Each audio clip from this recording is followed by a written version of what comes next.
Stop! Don't turn a blind eye to child abuse, child neglect, and child labor. If you know or even suspect child abuse, call the Children's Registry. Together, we can make a difference.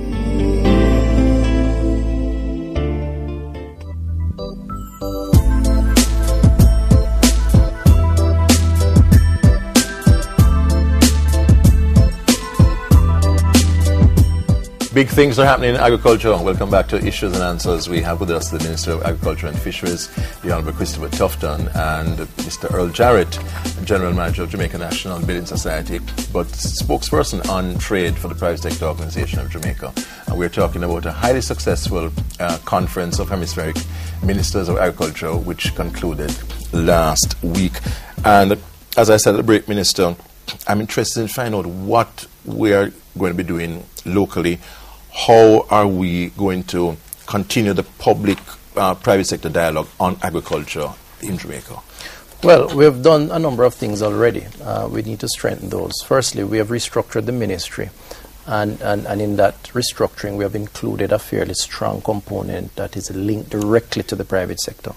We have launched, for example, or established Agro-Invest Corporation, which is a new entity, which has a board of governors that is drawn from the private sector, practicing private sector practitioners who are developing a strategic plan to package and to market agricultural investments to the private sector. I see. So you've done that work already? That is already part there. Of the structure of the ministry. Definitely. It's chaired by P.B. Scott, Paul Scott, who is head of the Mussons Group. And it includes representation from, the Grace Kennedys and other such entities. And what we hope to achieve there is a common understanding between the private and the public sector that agriculture can in fact be packaged as a business, and there are, as Earl said earlier, opportunities there. The inclusion of Earl and the private sector in this week of agriculture was deliberate, initiated by us here in Jamaica. That's Jamaica's initiative. Jamaica's initiative, because Jamaica hosted the conference. I chaired all the meetings for the week, and that went over very well with the delegates. We intend to continue. First it was done. First it was done. Good. And we intend now to continue that dialogue here locally. Earl and I have already spoken.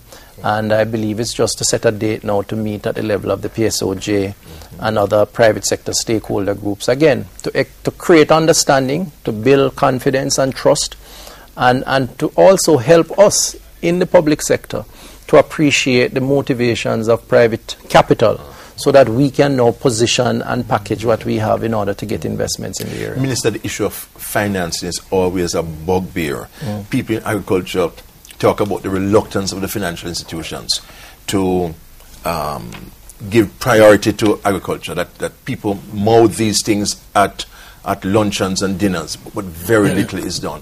What are you going to do to press people like Mr. Jarrett and others in the financial sector, Minister, to ensure that you have been a fly at the wall over the last couple of months, because we have been actually doing that. The financial institutions obviously have to protect their depositors' investments, and it's not their money; it's depositors' money. But are they too conservative? I've always maintained that they need to think out of the box, and they need to apply a sort of developmental mode to the general principle of trying to get a returns on their investments.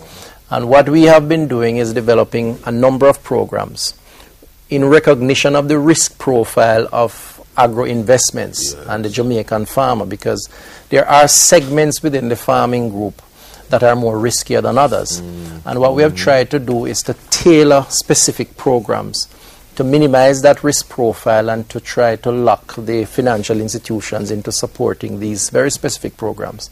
We have a program that we intend to launch in another couple of weeks, and Earl's institution is a part of that, as well as several others, which again looks at the value chain from primary production straight through to market, and attempts to look at each level of the value chain to minimize the risk that would traditionally be associated with farming and agricultural activity. And we'll speak more specifically about that. But there is no doubt, I agree with you, that we need to do more. And we need to encourage as much as possible an understanding on the part of the private sector, including the financial institutions, to come on board and to work with us based on what can be done as and Earl, do you see this happening? Do you see stirrings of this? You know, coming out to the dialogue, in terms of stirring of it, we are at the table having those conversations. And if you recall, even from our own institution, last year we established what we call a Jamaica National House at Denby. And we established a loan program, and we've been working with the ministry to improve and to provide a better one, to ensure that the farmers receive the funding necessary.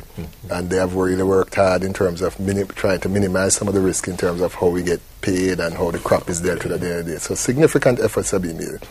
And at the ministerial itself, one of the objectives, one of the points signed off on by the minister was investment in agriculture and rural development, where it says promoting national policies to increase public and private, national and international investment, as well as better financing of agriculture, agribusiness, small and medium enterprises, and so on. And then they went further on the risk management to say that they wish to improve and develop instruments for management of risks, such as agriculture insurance.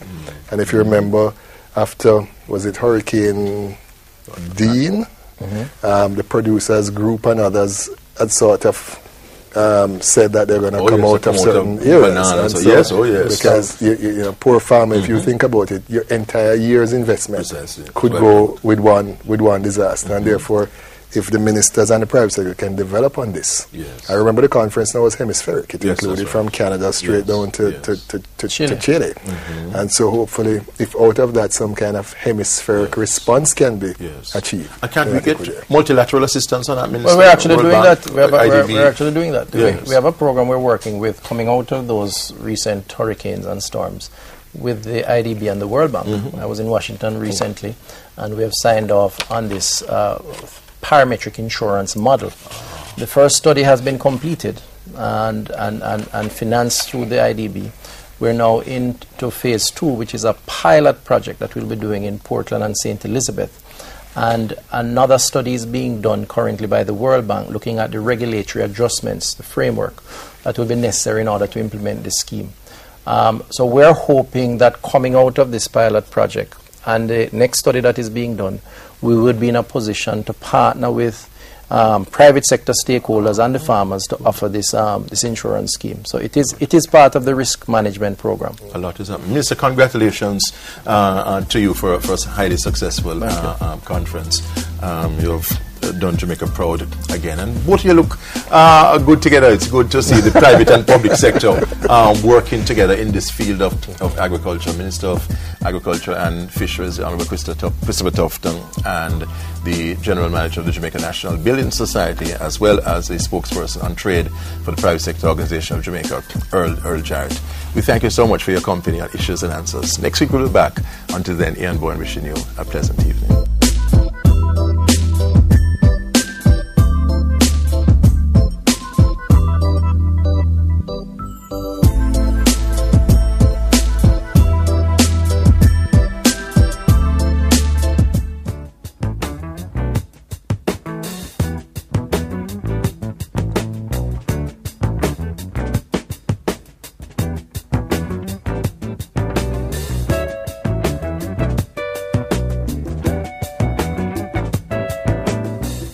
And this is where we'll have to close the pages of Jamaica Magazine for today. Tune in again tomorrow for another informative and interesting edition.